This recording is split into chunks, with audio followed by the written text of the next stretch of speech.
Pastor D.L.Sancley, yai balaju khot ye jiru kumi Pastor D.L.Sancley, ila khlat no menin kesngi hakapor 8 baje khat san minit, ajing sa jong i hakasnong patar kama Bhoi district. Ajing lay antiam ye i kanlong lasai kesngi ka arpu kendai terik mentau benai March arjar arpusan, hakapor khat 8 baje mensngi, haulum jing tep jong kasnong patar kama. Pastor D.L.Sancley ila ino syadien ya ki hendriungut ki kun sinra bat iwe ikun kentei nang tai ki lai hendriungut ki kun ksiu bat arpulai ngut ki kun menyau kum pastor ila don ha ka jing syakri ko bajrong bha kata hadu sau pheu ar snem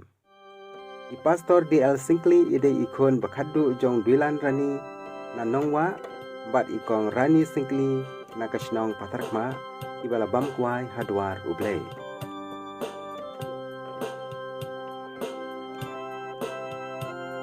nong song belakam syai hai kita kipor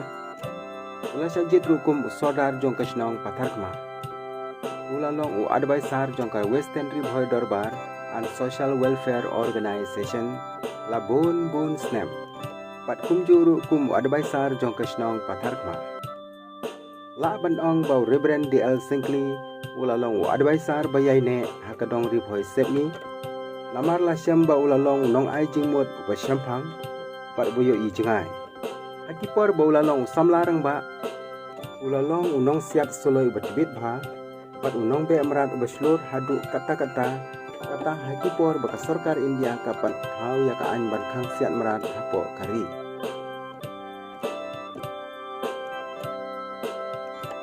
kum pastor ubalatrai hadu sau pheu ar snem hakakam kenrat ulalong ubreu ba Shemphang bat boyar ka jimut jing perkhan jing perkhat bakrau ki baudon syam la set slung tang halade Henry bla sam yaki lang baki kot ki paula pinmi ki badon daki pheu teli watla syam lala bayo ya ka jingkhain ke badi kena kanno teli ki kot ula tho Henry lalang ki jing tho ki baula tho kele ki jing tip ki bakordor hatu kata-kata ki bayaram yaki nong pule Pastor D.L.Sancley wat lai don hapadeng jong ke jing tiapang hakini ki snem ke balale ila sam shibun ki jing tip sha kitu ki balek jongo ya i haying sa jong i aphatar kma la banong ba ke jing khlat no jong i kalalong ke jing du ya ka snong ya ka balang ya ka dong bat ka than hi baro ka wei namar pat don ke balakot sha ka kardan jing Shemphang une orang ba hakathem Bhoi Sepngi baro kawe kasnong patarkma kala bankot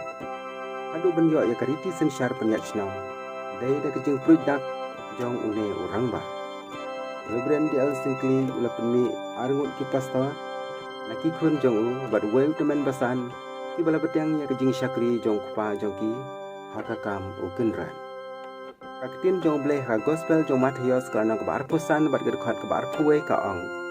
ha meu syakri babha bat bangeng melaminot hai bakindiat nganbu yame halor ki babon rokhilek sya ka jingkmen ukan ran jaume